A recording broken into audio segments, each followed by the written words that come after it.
Hi everybody, Scott Taylor, the Data Whisperer here, talking to you from the NRF, National Retail Federation, the big show. Over 50,000 people, dozens of countries represented, hundreds of exhibitors. We're going to be talking with the folks at Pivotree about their new data as a service platform. How does that help all these companies really kind of leverage their way out of technical debt? Derek, you talked a lot about this technology. There's a lot of things going on out there. How do these services from Pivotree fit in today's modern data stack? Actually, really nicely, because we span the value chain.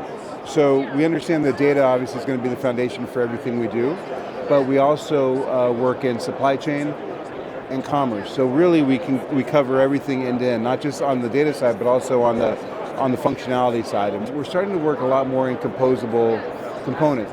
Let's say you have a big monolithic ERP system. In the old days, you would have to, you'd have to it'd have to get painful enough that you'd make the decision that you're going to replace it. You're going to re-platform. Yeah.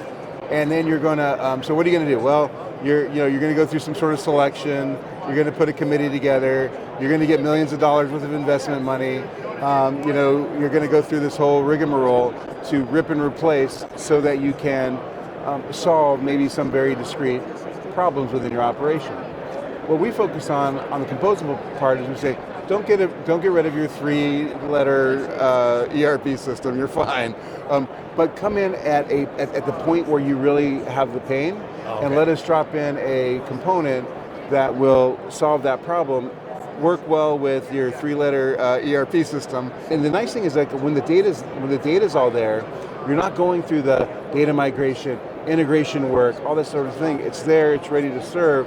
And now you can just drop in, whatever components you want. It's faster time to market, it's less upfront investment. A lot of the things are being done as a service. You can bite off a little bit, do it, learn, and then take the next piece. So it sounds a lot more palatable for some folks who are just like, no, we're not going to rip all this stuff, change the foundation. Exactly. You're looking for those friction points and kind of bringing these composable nuggets to fix that particular thing. And target it, that's right. What's kind of a perfect situation when you look at it of what a brand's doing and then how you help bring some of these benefits to life? It starts with kind of understanding what the problem you're trying to solve. We'll work with customers. They're trying to massively expand their assortment. They want to go into this aisle. They're selling 100,000 SKUs today. They want to sell 1 million SKUs tomorrow. And obviously that's cost prohibitive if it's costing you $50 a SKU to get the information, work back to suppliers, curate everything, get it to a level of quality, get it out to channels. So we really help customers accelerate that if that's what they're trying to solve.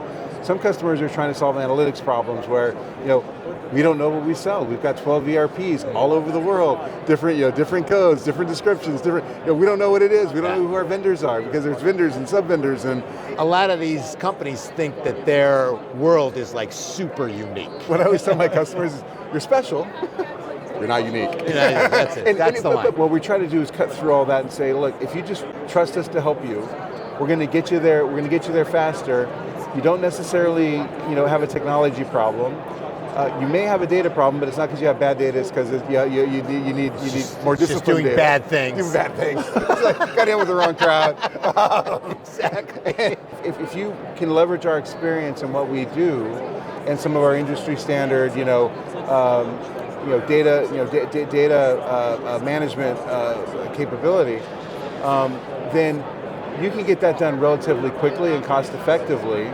Set yourself on a solid foundation to really start looking to the future. How am I going to collapse the supply chain? How am I going to automate my warehouse? But until you have the fundamentals, you always get back to the same thing. It always does, yeah. If you don't have the fundamentals, you can't do the fancy stuff. Yeah, absolutely. And so that's really what we're trying to get our customers down to, is really executing well on the fundamentals and spending their time and energy on the things that really are going to be strategically differentiating, as opposed to the things they're kind of spending their money on now, which to me is really misallocation of capital. Get those fundamentals right, but also enabling that visionary application and end result that you can help them get to. We've got a lab at Pivotree we call Store of the Future, which is where we're doing a lot of this kind of work, where we're trying to kind of be a little bit ahead of the curve, figuring out how these technologies are really going to apply. So once we get our customers to a place where they're able to really kind of succeed and thrive in the world we're in, then we're going to start helping them set the stage for the future world where they're going to be able to adapt very quickly to changing markets. So that's what we want to be able to help our customers do, is pivot on a dime when these things come up. Right, or Pivotree. That's right. That's it, we're right on That's it. it.